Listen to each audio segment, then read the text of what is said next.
Well, we're not where we thought we'd be. After traveling on the road across the US and Mexico for over 3 years, we decided to slow down and plant some roots. Welcome to the Runaway Ranch. This is gonna be awesome! So we found ourselves 32 acres of raw land with the big dream to build it out to be our off-grid homestead. Oh boy, did we sign up for a job and a half. So we started clearing some land and began to paint ourselves a picture of what it all could look like. Down here, we'll put the workshop barn. And over here, we can turn this into pasture for some livestock. And up here would make a beautiful spot for our outdoor kitchen. This is where we're gonna build our home. Our woods are amazing, and there's waterfalls, so let's cut some trails and make this a natural oasis.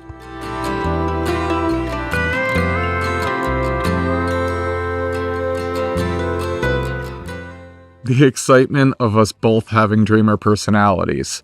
Our every thought was filled with the wonderful ideas that seemed like they were actually pretty close to becoming a reality.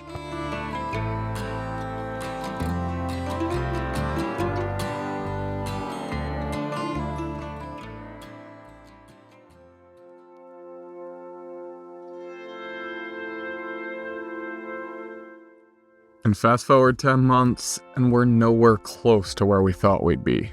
Go figure.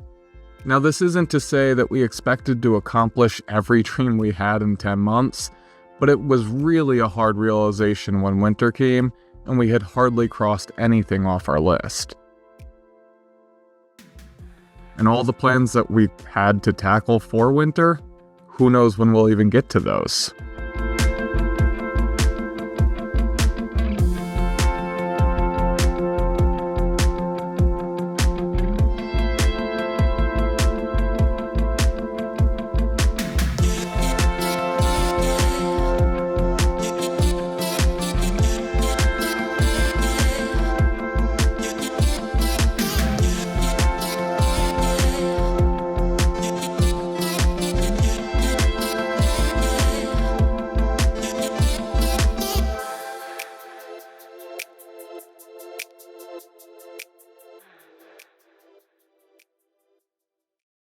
It was a really tough pill to swallow when we realized just how long this all would really start to take. Our first 10 months were literally spent just getting ourselves into a reasonably comfortable living situation, simply securing the basics of electricity, housing, water, and all of those little things you never think about until you need them.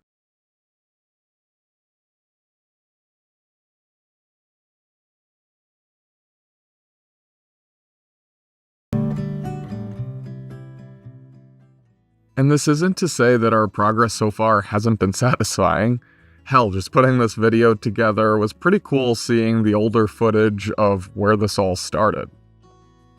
It's just when you paint a picture of a dream and you work incredibly hard for 10 months to just not really see much of that dream take form, it can really be demotivating. But homesteading isn't fast. And off-grid is anything but fast. Our days are often spent just maintaining our existing systems and troubleshooting something that seemed to be working just fine yesterday. And sure, if we had more money to afford better equipment, have more adequate systems, and maybe have a contractor or two, things would be chugging right along. But also, maybe they're not supposed to. And maybe this is really just our next lesson in our lives.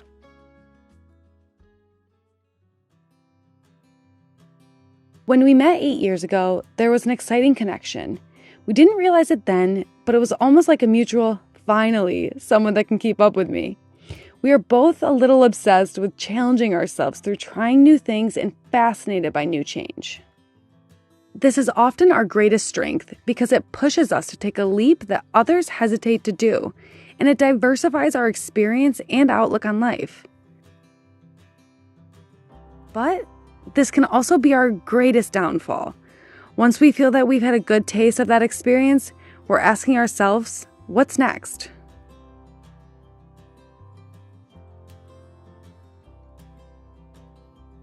When we lived on the road, we were able to slow ourselves down. life looks quite a bit different when everything that you're responsible for sits on top of four wheels. While we worked, we also had time. Time to do nothing. And this was something that our personalities naturally make it really hard to have. We learned more about ourselves and each other in our first year on the road than we had in the 3 years before. It was incredible, but that itch in our what's next personality was scratched every week when we picked up and moved.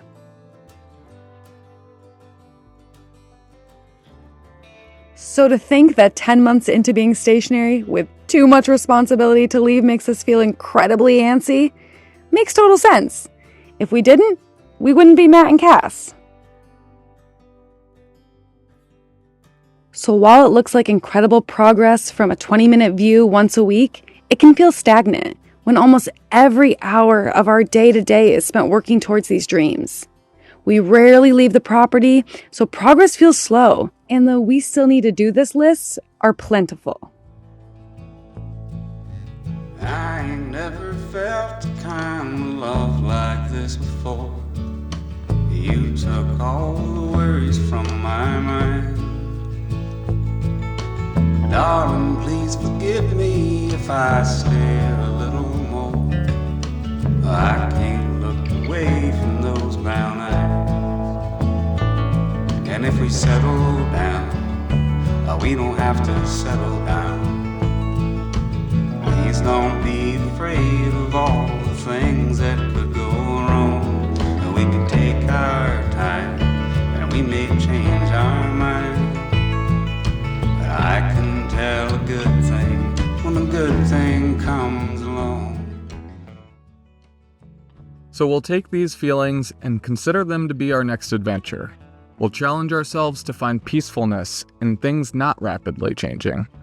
Rather than stressing out at the pile of things that we haven't gotten to yet, we'll try to take the time to be grateful and actually celebrate the accomplishments that we have gotten to. And heck, the slowness of all this progress has allowed us to be more methodical with our decisions. Now, that's not saying that the new ones are always the right ones, but at least we had more time to think on them. When we can allow ourselves to separate from those frustrating feelings, we can see that what we have here is truly special, and we can remind ourselves that this is what our land looked like when we first toured it, before it was even ours, and that the energy here, it's something special, from an overgrown logging operation to what we have here today, and eventually, the picture that two crazy kids dreamed up while bushwhacking through the property. But all in due time.